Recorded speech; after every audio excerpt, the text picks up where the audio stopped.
이강인 선수는 67분 부진한 아센시오를 대신해 투입되어 23분 동안 31개의 터치와 95%의 패스 성공률 그리고 유효슛 하나를 기록하며 나름 준수한 활약을 펼쳤습니다. 김민재 선수는 90분 풀타임을 소화해내었으며 팀 내 해리케인 다음으로 높은 평점인 8.1점을 부여받으며 113번의 패스를 전부 성공시켰으며 4개의 롱패스 및 기타 수비 지표에서도 우수한 활약을 선보이며 바이에른 주전 센터백다운 견고함을 과시하였습니다.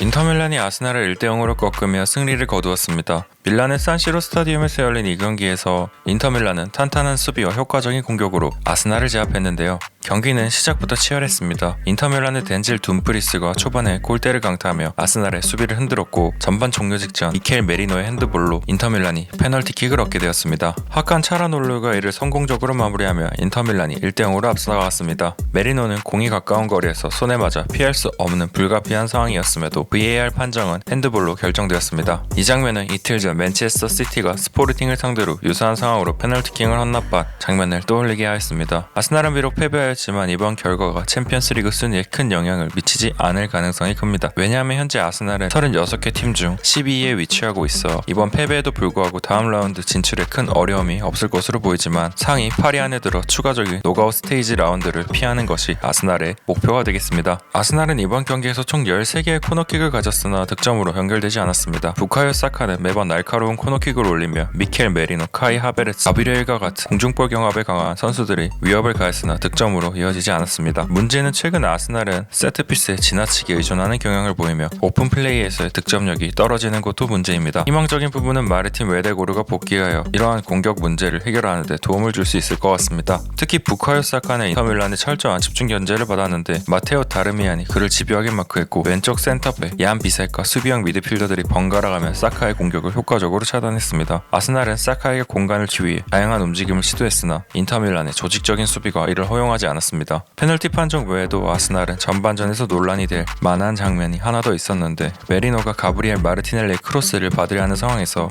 인터밀란 골키퍼 얀 조머가 주먹으로 공을 쳐내는 과정에서 메리노의 얼굴을 거격했습니다. 아스날은 이 장면이 페널티킥이 되어야 한다고 주장하였으나 VAR 판독 후 페널티킥 선언은 되지 않았습니다. 인터밀란의 시모네 인자기 감독은 이번 경기에서 여러 핵심 선수를 교체하며 강력한 선수층을 과시했습니다. 알렉산드로 바스토니, 페데리코 디마르코, 니콜로 바렐라 같은 이탈리아 대표 선수들을 벤치에 두고도 인테르는 견고한 경기를 펼쳤는데 이는 팀의 두터운 스쿼드와 인자기 감독의 탁월한 경기 운영 능력을 보여주는 장면이었습니다. 경기 후 미켈 아르테타 감독은 아쉬움을 표했습니다. 오늘 경기에서 보여준 팀의 지배력과 태도는 유럽 최고 팀을 상대로도 손색이 없었다. 그러나 결과가 따라주지 않아 실망스럽다고 밝혔고 특히 메리노의 핸드볼 판정과 인터밀란 골키퍼 얀조모의 펀칭 장면이 승부에 결정적인 영향을 미쳤다고 언급했습니다. 이번 경기는 아스날에게 여러모로 아쉬움이 남는 경기였으나 웨데골의 복귀와 함께 아스날이 앞으로의 경기에서 더 나은 성과를 기대할 수 있을 것 같습니다.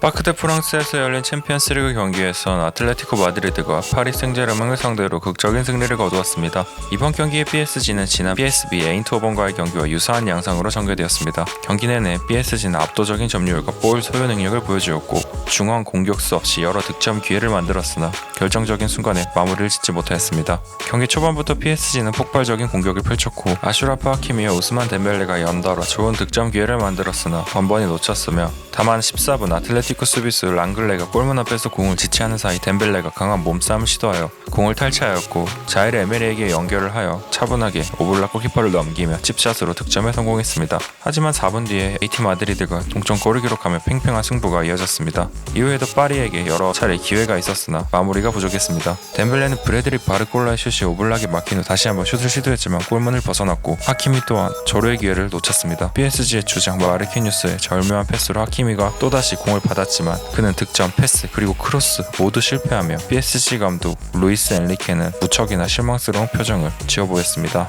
마지막 순간까지 PSG는 경기에 대한 희망을 놓지 않았는데 교체 투입된 이강인이 추가 시간 강력한 왼발 중거리가 오블락의 선방에 막히고 튕겨나온 볼을 하키미가 처리를 할 수 있었지만 계속해서 부진한 모습을 보이는 하키미는 목적성 없는 공 처리를 보여주었고 그렇게 아틀레티코는 재빨리 반격에 나섰습니다. 앙투안 그리스만이 왼쪽에서 약 40m 거리의 긴 패스 패스를 꼬레아에게 정확히 연결했고 교체 투입된 꼬레아는 가벼운 굴절을 거쳐 돈마룸마를 넘기는 결승골을 성공시키며 승부를 결정지었습니다. PSG 비티니아는 경기 후 인터뷰에서 마지막 순간까지 계속해서 시도했지만 결국 마지막 찬스에서 실점을 했고 중앙 정통 공격수에 대한 아쉬움을 토로했습니다. 이번 패배로 PSG는 챔피언스리그 전체 36개 팀 중 25위에 머무르게 되었으며 아틀레티코 마드리드는 23위로 올라섰습니다. 이강인 선수는 67분 부진한 아센시오를 대신해 투입되어 23분 동안 31개의 터치와 95%의 패스 성공률 그리고 유효슛 하나를 기록하며 나름 준수한 활약을 펼쳤습니다.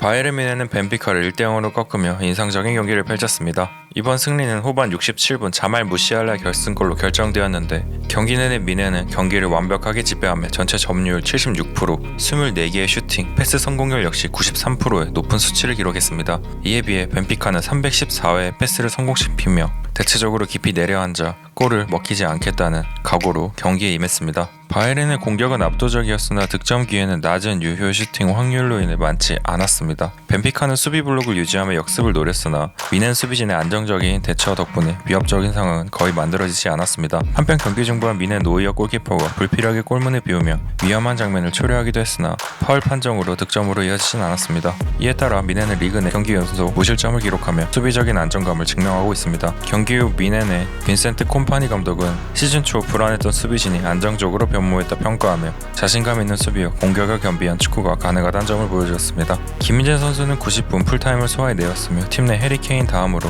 높은 평점인 8.1점을 부여받으며 113번의 패스를 전부 성공시켰으며 4개의 롱패스 및 기타 수비 지표에서도 우수한 활약을 선보이며 바이에른 뮌헨 주전 센터백다운 견고함을 과시하였습니다.